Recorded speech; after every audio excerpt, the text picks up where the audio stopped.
Hero तुम है? नहीं सर, यहाँ तो हम रिक्शा वाले हैं। यहाँ कोई माई का लाल हमको पहचान नहीं पाएगा सर। अंदर से कुछ और ही है और बाहर से मजबूत।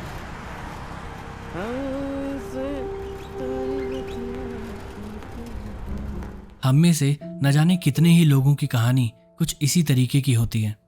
न जाने कितने ही लोग जिंदगी भर बस वही करते रह जाते हैं जो उन्हें बचपन से कहा जाता है करने को। पर जिंदगी के किसी न किसी मोड़ पर जब हम कुछ देर ठहर कर सोचते हैं तो शायद हम पाते हैं कि यार अंदर से तो कुछ और ही हैं हम, पर बाहर से कुछ और ही बनते जा रहे हैं। पर यह एहसास होने के बाद भी शायद बहुत कम लोग हैं जो अपने सपनों के सफ़र पर चलने की हिम्मत जुटा पाते हैं। इसी सब्जेक्ट को टच करती है हमारी आज की फिल्म तमाशा। अगर डायरेक्टर इम्तियाज़ अली के शब्दों में कहें तो ये कहानी है मैं और मैं की। एक मैं तो वो जो मैं घर, समाज और दुनिया के दबाव में बनता जा रहा हूँ, और एक मैं वो जो मैं असल मायने में बनना चाहता हूँ। ये फिल्म बात करती है सेल्फ डिस्कवरी की, कन्फॉर्मिटी की, सेल्फ एक्सप्रेशन की। और इसी नेचर की फिल्म होने की वजह से ये फिल्म या तो आपको बहुत अच्छी लग सकती है या फिर बिल्कुल आपके सर के ऊपर से जा सकती है। अब फिल्म अच्छी है या बुरी, ये सबका अपना अपना सब्जेक्टिव व्यू हो सकता है। पर अगर मैं अपनी बात करूं तो मेरे लिए ये फिल्म किसी फिलोसॉफिकल जर्नी से कम नहीं रही। तमाशा कहानी है वेदवर्धन सहानी की, जो बचपन से ही किस्से कहानियों से घिरा रहता है और उसका कहानियों को लेकर ये इंटरेस्ट जागता है बचपन में ही, जब वो बूढ़े स्टोरी टेलर से कहानियां सुना करता था। यहाँ बूढ़ा स्टोरी टेलर वेद को बताता है कि कैसे हर एक कहानी एक सी ही होती है, बस किरदार बदलते हैं, वक्त बदलता है, पर कहानी वही चलती रहती है निरंतर। तो क्या तकलीफ है? प्रॉब्लम क्या है? अरे कहानी कहानी होती है और वही कहानी हर जगह चलती है, हर वक्त। अयोध्या में, यूनान में, लैला मजनू, रोमियो जूलियट, सिकंदर की चढ़ाई, लंका की लड़ाई, और इस वक्त हमारे आसपास और तुम्हारी जिंदगी, अरे वही कहानी, एक ही। सोचो मत कि कहाँ और कब और किसकी, बस मजा लो कहानी का, दिल खोल के। हाँ? तो आराम से बैठे हो? हाँ, शुरू करें। छोटा वेद, जिसे पढ़ाई में कोई खास इंटरेस्ट नहीं था, वो कहानियों में ही अपना रिफ्यूज ढूंढने लगता है। हम देख सकते हैं कैसे स्कूल में छोटा वेद अपनी ही दुनिया में मस्त रहता था। उसके अंदर स्टोरी टेलिंग को लेकर एक पैशन भी जागने लगता है, पर उसके फादर वेद की इस क्रिएटिव साइड को नहीं एक्सेप्ट कर पाते और उसे प्रेशर करने लगते हैं पढ़ाई पर ध्यान देने के लिए। पर जैसे जैसे वेद बड़ा होता है उसकी फ्रस्ट्रेशन बढ़ने लगती है, और ये हम देख सकते हैं तब जब वो पहली बार अपने फादर से कहने की कोशिश करता है कि उसे मैथ्स बिल्कुल समझ नहीं आती और वो इंजीनियरिंग नहीं करना चाहता।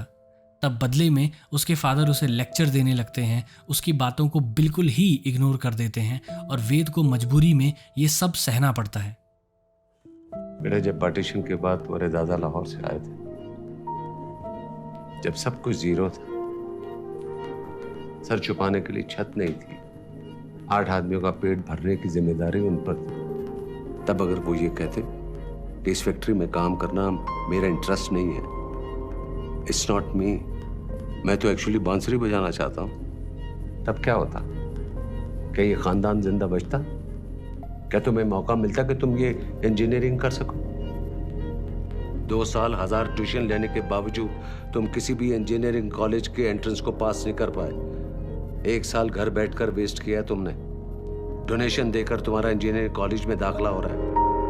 तुम्हें शुक्रिया अदा करना चाहिए और शर्म के मारे डबल मेहनत करनी चाहिए। और इंटरेस्ट है कहां तुम्हारा? पेड़ के नीचे बैठकर कहानियां सुनाने में, 10 रुपए घंटे के हिसाब से, या बॉम्बे जाकर हीरो बनना है? क्या करियर प्लान है तुम्हारा? बोलो, जवाब दो। और शायद यहीं से ही वो अपने अंदर की रियल सेल्फ को रिप्रेस करना शुरू कर देता है और एक कन्फॉर्मिटी से भरी जिंदगी जीने लगता है, जहां वेद वो सभी काम करने लगता है जो किसी भी सोसाइटी में हर एक नॉर्मल इंसान से उम्मीद की जाती है। यहाँ पर ही वेद अपने अंदर अलग पर्सनैलिटीज़ को डेवलप करने लगता है और ये हम फिल्म में मिरर्स के थ्रू देख सकते हैं। डायरेक्टर ने बड़ी खूबसूरती से 3 मिरर्स का यूज़ किया है वेद के अंदर की 3 कॉन्फ्लिक्टिंग पर्सनैलिटीज़ को दिखाने के लिए। एक इंसान वो जो वो घर में होता है, एक वो जो वो अपने ऑफिस में होता है या बचपन में अपने स्कूल में हुआ करता था, और एक वो जो वो असल में होता है। थ्रू आउट फिल्म हम देखते हैं कैसे वेद के अंदर ये कॉन्फ्लिक्टिंग पर्सनैलिटीज़ धीरे धीरे शेप लेती हैं, और जब वो पहली बार अपने फादर को अपने अंदर की बात बताता है तब उसे बिल्कुल इग्नोर कर दिया जाता है और वो कुछ नहीं कर पाता। ये वो टाइम था जब पहली बार फिल्म के अंदर तीनों मिरर्स के सामने वेद की रिफ्लेक्शन कंप्लीट होती है। शायद ये एक रेफरेंस था ये बताने के लिए कि इस पॉइंट पर वेद की तीनों कॉन्फ्लिक्टिंग पर्सनैलिटीज़ पूरे तरीके से अब फॉर्म हो गई हैं। जहाँ बचपन में उसकी ये कॉन्फ्लिक्टिंग पर्सनैलिटीज़ पूरे तरीके से शेप नहीं हुई होती तो तीनों मिरर्स के रिफ्लेक्शन भी कंप्लीट नहीं होते और छुपे हुए या अधूरे से होते हैं। जहाँ वेद बचपन से ही अपनी रियल पर्सनैलिटी को रिप्रेस करता हुआ आया था, अब इस पॉइंट पर आकर उसकी पर्सनैलिटी बिल्कुल ही सप्रेस हो जाती है और वो उसी मेड अप पर्सनैलिटी को जीने लगता है जो कि उसके घर और समाज में इजीली एक्सेप्टेबल होती है। जहाँ बचपन में उसके ऊपर वो अथॉरिटी का काम उसके फादर ने किया, वहीं बड़े होने पर वो जगह उसके बॉस ने ले ली। दोनों ही लोग वेद को अपने हिसाब से कंट्रोल करने की कोशिश किया करते थे, उसे हमेशा उसकी जगह दिखाते थे और उसे कुछ और ही बनने को कहते थे। जहाँ बचपन में वेद इतना फ्रस्ट्रेटेड रहता था, फिर भी बाहर अपने फादर के आगे कुछ नहीं बोल पाता था, पर फिर भी बाहर से उनकी पूरी रिस्पेक्ट करता था। ठीक वैसा ही वो अपने बॉस के साथ भी किया करता था, जहाँ वो अपने बॉस को खुश करने में ही लगा रहता था और कुछ एक्स्ट्रा ही एफर्ट्स करने लगता था जैसे ही अपने बॉस को आसपास पाता। Morning, sir. Morning, sir. Good human in today times. Keep it a boy. Thank you, sir. और उसके इसी बिहेवियर के चलते बहुत फिल्म क्रिटिक्स का ये भी मानना था कि वेद को स्टॉकहोम सिंड्रोम भी था। स्टॉकहोम सिंड्रोम एक ऐसा साइकोलॉजिकल इशू है जिसमें इंसान अपने ही अब्यूज़र या परपेट्रेटर का फॉलोअर बन जाता है और ऐसे लोगों से बहुत तकलीफ मिलने के बाद भी उनको बहुत ज़्यादा रिस्पेक्ट देने लगता है। शायद ये एक तरीका होता है अपने अंदर के कॉग्निटिव डिसोनेंस को ख़त्म करने का। बहुत लोगों का ये भी मानना था कि वेद को Stockholm syndrome, split personality disorder और बाइपोलर डिसऑर्डर जैसे साइकोलॉजिकल इशू थे, पर मुझे पर्सनली ऐसा नहीं लगता। फिल्म से रिलेटेड किसी भी सोर्स के थ्रू हमें ऐसा नहीं पता लगता। खुद इम्तियाज़ अली ने एक इंटरव्यू में कहा कि बाइपोलर डिसऑर्डर या कोई भी डिसऑर्डर एक बहुत ज़्यादा क्लिनिकल कंडीशन है और ये बहुत टेक्निकल बात है। यहाँ वेद का जो भी स्ट्रगल हम देखते हैं वो उसकी पर्सनल आइडेंटिटी के कॉन्फ्लिक्ट से आ रहा होता है। उसे सारी जिंदगी करना कुछ और होता है पर वो कर कुछ और ही रहा होता है। ठीक है, हाँ ठीक है सर। और इसी कॉन्फ्लिक्ट या कॉग्निटिव डिसोनेंस की वजह से ही उसके अंदर शायद ऐसा होने लगता है। वेद जो घर में होता है उसी का एक रिफ्लेक्शन वो होता है अपने ऑफिस में, और रियलिटी में जो वेद होता है वो हम पहली बार देखते हैं कॉर्सिका में, जहां वेद अपने अंदर की ट्रू पर्सनैलिटी को जीने के लिए और अपनी उस बोरिंग जिंदगी से कुछ देर के लिए एस्केप लेने के लिए जाता है। जस्ट इमेजिन फॉर योरसेल्फ, कैसा लगता है जब हम दूर कहीं अकेले घूमने निकल पड़ते हैं जहां हमें कोई नहीं जानता। शायद वहां हम वो सब करने लगते हैं जो हम अपने नॉर्मल एनवायरनमेंट में कभी सोचते भी नहीं हैं करने का, क्योंकि वहां हम एक कैरेक्टर निभा रहे होते हैं। वहां हम खुद की ही बनाई हुई एक कॉन्क्रीट पर्सनैलिटी को केटर कर रहे होते हैं, जिससे एक फेक ऑर्डर मेंटेन होता रहे। यहाँ कॉर्सिका में वेद को कोई नहीं जानता। यहाँ वो कुछ भी बन सकता है, कुछ भी कर सकता है, और ये बात वो खुद कहता है जब वो पहली बार कॉर्सिका में तारा से मिलता है। डिसेंटली बिहेव करूंगा कॉर्सिका में, इतनी फाइट मार के तो यहाँ आया हूँ जब मुझे कोई नहीं जानता। मैं कोई भी हो सकता हूँ, कुछ भी कर सकता हूँ, किसी को पड़ी नहीं डॉन। यहाँ हम एक तरीके का डिलेमा देख सकते हैं जहाँ वेद अपनी रियल पर्सनैलिटी को जीने के लिए भी झूठ का सहारा लेता है। वेद अपने ट्रॉमा में इतना घुस चुका होता है कि वो तारा के साथ में एक पैक्ट बना लेता है कि हम एक दूसरे को अपने बारे में सच नहीं कहेंगे और सब कुछ झूठ ही कहेंगे। सच बताएंगे ही नहीं। आओ वादा करें कि हम अपने बारे में जो भी कहेंगे झूठ कहेंगे और झूठ के सिवा कुछ नहीं कहेंगे। ऐसा वो सिर्फ इसलिए करता है ताकि तारा को उसकी रियल लाइफ के बारे में कुछ ना पता लग सके। यहाँ वेद खुद को डॉन कहकर इंट्रोड्यूस करता है तारा के सामने। यहाँ हम देखते हैं वेद का ट्रू नेचर, जो कि एक फ्री स्पिरिटेड, इजी गोइंग और एक स्टोरी टेलर का होता है। और तारा को भी वेद का ये नेचर पसंद आने लगता है, पर वो पहले ही एक दूसरे से सच छुपाने का और सिर्फ झूठ बोलते रहने का वादा कर चुके होते हैं। यहाँ वेद और तारा को अलग होना पड़ता है और वो अपनी अपनी दुनिया में वापस चले जाते हैं। पर फिल्म में ट्विस्ट तब आता है जब तारा बहुत साल बाद दिल्ली आकर वेद से अचानक एक कैफे में मिल जाती है। यहाँ तारा और हम एज अ व्यूअर पहली बार वेद की एक अलग ही पर्सनैलिटी से मिलते हैं। यहाँ तारा मिलती है एक बिल्कुल ही अलग वेद से, जो कि कॉर्सिका के डॉन से बिल्कुल ऑपोजिट होता है। रियलिटी में वेद एक वेल बिहेव्ड, स्ट्रक्चर्ड और कैलकुलेटेड इंसान होता है, जो कि एक कॉरपोरेट सेटअप में सिर्फ एक प्रोडक्ट मैनेजर बनकर जी रहा होता है। और जब वेद तारा को एक दिन प्रपोज करता है, तब तारा ये कहकर वहां से चली जाती है कि ये वाला वेद उसे नहीं चाहिए। तारा वेद को बहुत समझाने की कोशिश करती है, पर वेद समझने को तैयार नहीं होता। नहीं, मुझे मिला एक प्रोडक्ट मैनेजर जो एक शहर में रहता है, जो बहुत वेल बिहेव्ड है, पोलाइट, डिसेंट। तुम रियल में डॉन हो और इंटरपोल के अफसर, और यहाँ तुम एक्टिंग कर रहे हो। ये तुम रोल प्ले कर रहे हो एक रेगुलर आदमी का रोल, जो एक सेट पैटर्न पर चलता है, जो बगैर सोचे हुए हर काम वैसे ही करता है जैसे उसको करना चाहिए। ये तुम नहीं हो वेद, ये सब नकली है। तुम तो नदी में मुंह डाल के पानी पीते हो यार, जानवर की तरह। तुम तो पहाड़ों से बातें करते हो, तुम वो हो वेद। क्या हो गया है तुमको?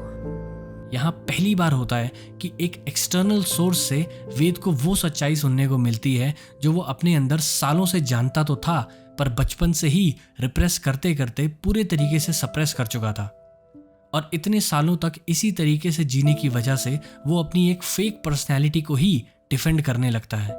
यहाँ हम देखते हैं वेद को एक डिनायल मोड में। वो तारा से कहता है, तुमको क्या हो गया तारा? हाँ, अरे कौन वो कोई नहीं है, वो सिर्फ तुम्हारे दिमाग के अंदर है। तुम इमेजिन करती रही हो शायद कि मैं वो हूं। मैं ये हूं तारा, जो तुम्हारे सामने खड़ा है। मैं सिर्फ ये हूं। तारा वेद से ये कहकर चली जाती है कि ये वाला वेद तो उसे नहीं चाहिए, ये तो है मेरे पास। ये पहली बार था कि वेद को रिजेक्शन मिलता है, और कोई पहली बार वेद से ये कहता है कि तुम कुछ और हो और ये बस नाटक कर रहे हो कुछ और बनने का। ये ऐसा कॉम्प्लेक्स था उसके अंदर जिसे वो सालों पहले अपने अंदर सप्रेस कर चुका था और बहुत गहराइयों में दबा चुका था। पर तारा उस रियलिटी को बातों बातों में टच कर देती है और इस बात को वेद हैंडल नहीं कर पाता और इमोशनली और साइकोलॉजिकली ब्रेक डाउन होने लगता है।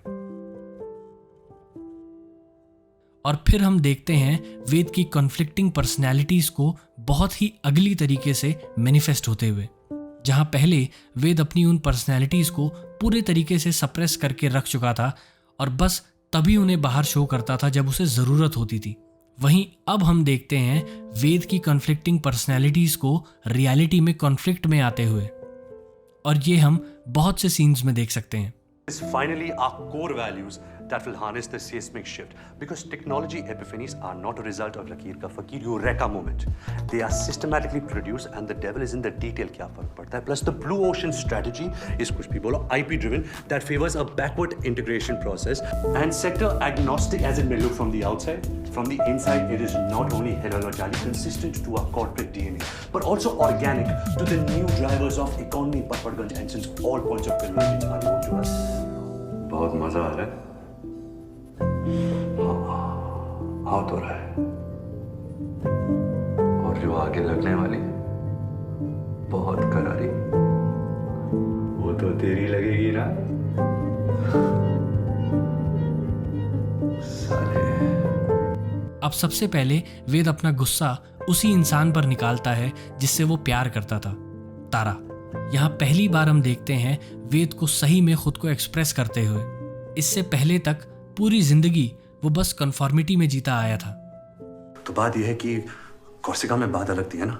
हमने वादा किया था कि हम झूठ बोलेंगे, पर यहाँ तो तुम कह सकती थी ना क्या? जो सच है। असल बात है वो तुम बता सकती थी ना।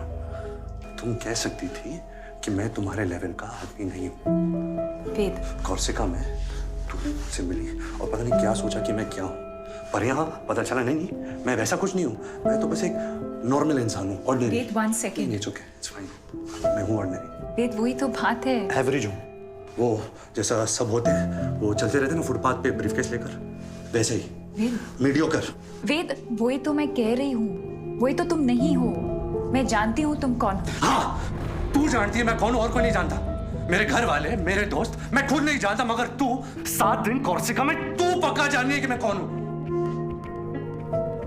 वो पहली बार अपने अंदर की फीलिंग्स को खुलकर शेयर करता है। वेद फिर वहां से चला जाता है और फिर रात में उसकी मुलाकात होती है एक ऑटो ड्राइवर से। ये पर्टिकुलर सीन फिल्म में बहुत इंपॉर्टेंट होता है। यहाँ पहली बार वेद ऑटो ड्राइवर की मजबूरियों की कहानी सुनता है और उसकी कहानी सुनकर वेद को फ्लैशबैक में अपना पास्ट याद आने लगता है। ऑटो ड्राइवर वेद को बताता है कि कैसे वो अपनी ज़िंदगी में मुंबई जाकर एक सिंगर बनना चाहता था, पर हालात और मजबूरियों के चलते वो ऐसा कभी नहीं कर पाया और अब घर को संभालने के लिए ऑटो चला रहा होता है। शायद यहाँ पहली बार वेद ऑटो ड्राइवर के रूप में खुद की ज़िंदगी को प्रोजेक्ट होता हुआ देखता है। प्रॉब्लम है कि भैया हालात, अब माँ बाप अपना काम किए, जल्दी से हमने शादी करवा दी। हम अपना काम किए, वो बच्चा हो गया। फिर वही समय का चक्का, आटा दाल चावल, बच्चों की पढ़ाई, बीवी की महामारी, ये ट्रैफिक, ये रिक्शा। एक्टिंग लाइन में जाना था का? Singing line. अच्छा, अभी हमको देख के आपको समझ में नहीं आ रहा होगा सब, लेकिन जब हम इलाहाबाद में स्टेज में गाया करते थे ना, बंद जाती थी जनता। प्रोग्राम खत्म करने का नाम ही नहीं देते। हीरो तो मैं नहीं सर, यहाँ तो हम रिक्शा वाले हैं। यहाँ कोई माई दलाल हमको पहचान नहीं पाएगा सर। अंदर से कुछ और ही है और बाहर से मजबूत। वेद की कॉन्फ्लिक्टिंग पर्सनैलिटीज उसके ऑफिस में भी बाहर आने लगती हैं, जहां वो एब्सर्ड बिहेवियर करने लगता है और जब वो पकड़ा जाता है तब भी वो अलग अलग हरकतें करने लगता है। यहाँ भी हम वेद के अंदर की अलग अलग पर्सनैलिटीज को देख सकते हैं, जहाँ एक तरफ वो अपने बिहेवियर के लिए माफ़ी मांग रहा होता है और दूसरी तरफ खुद ही सब कुछ खराब भी कर रहा होता है। सर, अभी ये सब जो मैंने किया, ये बहुत गलत किया, तो क्या आप मुझे माफ कर सकते हो? माफ कर सकते हो प्लीज सर, माफ करते हो या नहीं? सिक्योरिटी, इस आदमी को ऑफिस के बाहर भेज दो। कर दूंगा तुझे, तेरा। उसके इस बिहेवियर की वजह से उसे ऑफिस से निकाल दिया जाता है। फिर हम देखते हैं कि वेद अपने घर चला जाता है, वही जगह जहां वो बचपन से ही कैद होता है, वही जगह जो उसके लिए एक कॉन्फ्लिक्टिंग ग्राउंड होता है। यहाँ जब उसके फादर उससे उसके बारे में पूछते हैं तो पहली बार वेद गुस्सा सही जगह पर निकालना शुरू करता है। वो पहली बार अपने फादर को कन्फ्रंट करता है, पर अभी भी वो खुलकर बात नहीं कर पाता। सिर्फ अपनी फ्रस्ट्रेशन और गुस्सा निकालने लगता है, लेकिन अभी भी अपने फादर को डायरेक्ट आंखों में देखकर बात नहीं कर पाता। कहीं ना कहीं वो रुकावट अब भी मौजूद थी।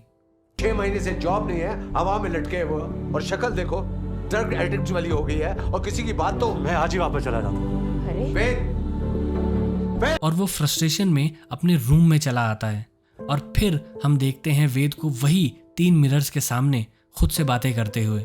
यहाँ उसका पास्ट और प्रेजेंट साथ में दिखाए जाते हैं और हम उसके बचपन के सेल्फ को बोलते हुए सुनते हैं कि कहानी में आगे क्या होता है इसका जवाब तो कहानी वाला ही जानता है ना। अब क्या करेगा? मैं तो चला पर्वत के उस पार। आज पता चलेगा कि बंजारों को पानी मिलता है या नहीं। कहानी की दुनिया से बाहर निकल इडियट। अपने बारे में सोच। ये जो तेरी लाइफ चल रही है इसमें क्या होगा? हाँ, क्या पता, ये तो कहानी वाला ही जानता है ना कि आगे क्या होगा, वही बताएगा। और तब वेद को याद आता है उसके बचपन वाला वो बूढ़ा स्टोरी टेलर जिससे वेद बचपन में कहानियां सुना करता था। वो जानता था कि स्टोरी टेलर के पास सभी कहानियों का एंड होता है और वो सोचता है कि उसकी कहानी में आगे क्या होता है अब ये भी उसे स्टोरी टेलर ही बताएगा। और वो चला जाता है उसी स्टोरी टेलर को ढूंढने के लिए जो कि अब बहुत बूढ़ा हो गया था। मेरे लिए ये सीन पूरी फिल्म में सबसे ज़्यादा फिलोसॉफिकल होता है। Just imagine about it. हम में से कितने लोग होते हैं जिन्हें नहीं पता होता कि उन्हें लाइफ में क्या करना है, किस तरफ जाना है, या जब कभी भी हमारी लाइफ में प्रॉब्लम्स आती हैं या हमें नहीं समझ आ रहा होता है तब हम भी सवालों का जवाब कहीं बाहर ढूंढने लगते हैं कि कोई और हो जो हमें बस बता दे कि हमें ज़िंदगी में क्या करना है। चाहे फिर वो कोई स्टोरी टेलर हो, कोई फॉर्च्यून टेलर हो या फिर कोई धर्मगुरु ही क्यों ना हो। जबकि सच तो ये है कि हम सभी की जिंदगियां बिल्कुल ही अलग अलग चल रही होती हैं और किसी के पास में भी कोई मैजिक फॉर्मूला नहीं है जिंदगी को जीने का। कोई भी इंसान जिंदगी जीने का बेस्ट ट्राइड एंड टेस्टेड तरीका हमें कभी नहीं बता सकता। हमें खुद ही अपनी जिंदगी के रास्ते ढूंढने पड़ते हैं जो कि एक्सप्लोरेशन और एक्सपेरिमेंट से ही हमें पता लगते हैं। पर क्योंकि हम सही तरीके से जीने से या यूं कहें कि गलतियां करने से इतना डरते हैं कि हम पहले से ही सब कुछ जान लेने की कोशिश करने लगते हैं। और वेद भी ठीक वैसा ही करता है। वो स्टोरी टेलर से जानने की कोशिश करता है कि उसकी लाइफ में आगे क्या होगा, लेकिन जब वो पूरे तरीके से फ्रस्ट्रेट हो जाता है तब स्टोरी टेलर वेद से कहता है कि तू कायर है, तू फरेबी है जो अपनी कहानी मेरे से पूछता है। किससे डरता है तू? कौन है यहाँ? अरे क्या बकवास कर रहे हैं आप? मैं क्या पूछ रहा हूँ और आप क्या बता रहे हैं? अरे क्या पूछ रहा है? मैं अपनी कहानी पूछ रहा हूँ, मेरी कहानी। डर लगता है? अपनी कहानी मुझसे पूछ रहा है? कायर? किससे डरता है कौन यहाँ? तू बता क्या होता है? बता, बोल अपनी कहानी। क्या है तेरे दिल के अंदर? चाहता क्या है तू?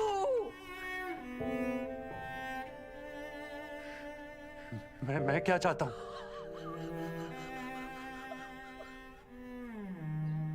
अरे दिल में हीर लिए और हीर खोजे वीराने में। ये सुनकर वेद पहली बार अपनी लाइफ में फ्रीडम महसूस करता है। पहली बार उसे समझ में आता है कि अब कोई नहीं है उसकी लाइफ में जिससे उसे डर हो, अब कोई नहीं बचा जिससे उसे खतरा हो। यहाँ पहली बार वेद के अंदर के सभी कॉम्प्लेक्सेस खत्म होते हैं और उसकी फ्रेगमेंटेड और कॉन्फ्लिक्टिंग पर्सनैलिटीज एक कंप्लीट और होल पर्सनैलिटी बन जाती है।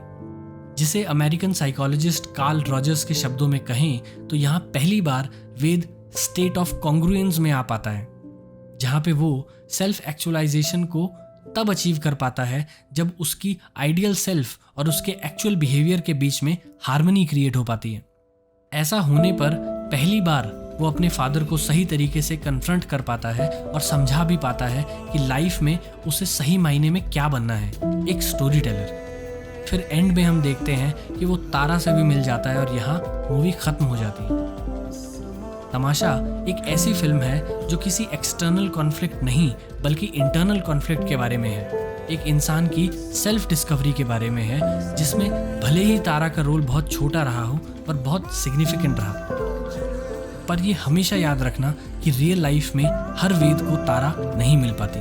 कभी कभी वो सेल्फ एक्चुअलाइजेशन तक पहुंचने की शुरुआत हमें खुद ही करनी पड़ती है, और कभी कभी कोई हमारे लिए सेवियर बनकर नहीं आता। So that's it for today. अगर वीडियो मीनिंगफुल लगी हो तो do consider sharing it with others as well. Thank you so much for watching. I'll meet you in the next video.